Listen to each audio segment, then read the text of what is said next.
Pernah kepikiran nggak sih, apa yang sebenarnya terjadi di dalam tubuh kita pas lagi olahraga? Nah, di sini kita akan bedah tuntas detik per detik mulai dari gerakan pertama Anda. Coba bayangin, Anda siap-siap mau lari. Dalam satu kedipan mata, tubuh Anda itu langsung beralih dari mode santai ke mode siap tempur. Apa sih yang jadi pemicu semua perubahan dahsyat ini? Yuk kita cari tahu bareng-bareng. Oke, kita mulai dari awal. Pistol start di dalam tubuh Anda. Jadi begitu Anda memutuskan untuk bergerak, bahkan sebelum otot Anda benar-benar kontraksi, otak Anda tuh udah ngirim sinyal darurat ke seluruh tubuh. Isinya, semuanya siap-siap. Begitu otot mulai kerja, mereka langsung teriak minta pasokan oksigen dan energi. Bayangin aja, ini kayak alarm kebakaran internal. Permintaan yang mendadak ini langsung memicu rentetan perubahan otomatis yang super cepat di tubuh kita. Nah, disinilah keajaibannya. Tubuh kita itu punya sistem autopilot yang super canggih. Namanya sistem saraf otonom. Inilah pusat komando yang langsung ambil alih kendali, lebih cepat dari kedipan mata.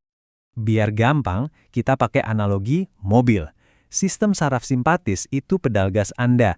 Dia ngegas, ngelepasin hormon adrenalin buat naikin detak jantung dan tekanan darah.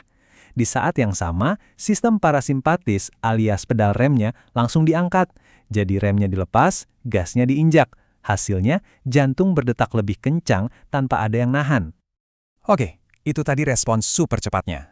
Tapi kan olahraga nggak cuma beberapa detik kan?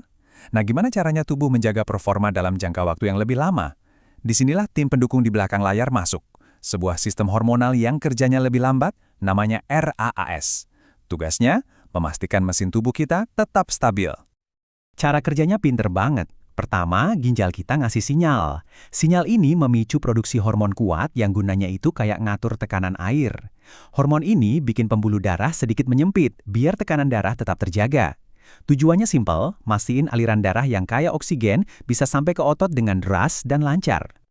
Nah, ini nih pertanyaan yang sering banget muncul. Kenapa ya kalau ada dua orang ngejalanin program latihan yang sama persis, makannya mirip, istirahatnya sama, tapi kok hasilnya bisa beda jauh? Jawabannya, karena kita semua itu unik. Beneran, nggak ada yang namanya resep satu untuk semua dalam dunia kebugaran. Hasil yang Anda dapatkan itu adalah resep racikan yang kompleks, perpaduan antara genetik, lingkungan, dan tentu saja kebiasaan Anda sendiri. Coba kita bedah ya, ada 4 faktor utama yang jadi penentu. Pertama, jelas DNA yang kita warisi. Kedua, seberapa rajin dan konsisten kita latihan. Ketiga, lingkungan kita, mendukung atau enggak. Dan terakhir, kondisi awal kita pas mulai itu gimana.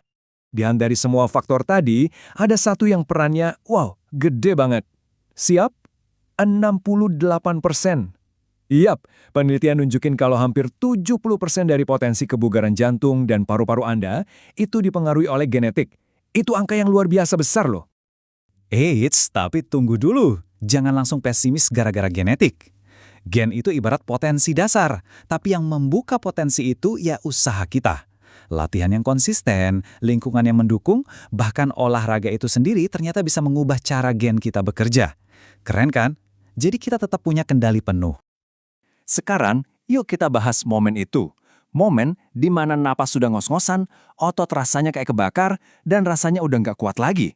Apa sih yang sebenarnya terjadi di dalam tubuh pas kita udah sampai di titik maksimal? Nah, para ilmuwan menyebut batas ini plateau VO2. Gampangnya, ini adalah titik di mana tubuh kita udah mentok. Sekeras apapun kita berusaha, tubuh udah nggak bisa lagi nambah jumlah oksigen yang dipakainya. Kita udah sampai di langit-langit kemampuan aerobik kita. Biar lebih kebayang, coba lihat grafik ini. Perhatiin ya, pas intensitas naik dari ringan ke sedang, penggunaan oksigen naik. Dari sedang ke keras, naik lagi. Tapi, lihat pas udah di usaha maksimal, grafiknya datar, nggak naik lagi. Nah, itulah efek langit-langit atau plato itu tadi. Jadi intinya, pada titik plato ini, seluruh sistem kita, jantung yang mompa darah, paru-paru yang narik napas, dan otot yang kerja keras, semuanya udah jalan di kapasitas 100% mereka untuk ngolah oksigen. Udah nggak bisa lebih lagi. Oke, kita udah ngebahas banyak sains yang mungkin kedengeran rumit. Sekarang, pertanyaannya, so what? Apa artinya semua informasi ini buat kita?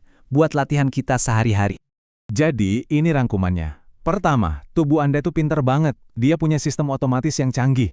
Kedua, perjalanan fitness Anda itu personal. Jangan bandingkan dengan orang lain. Ketiga, berlatihlah dengan cerdas, bukan cuma keras. Kenali batas tubuh Anda.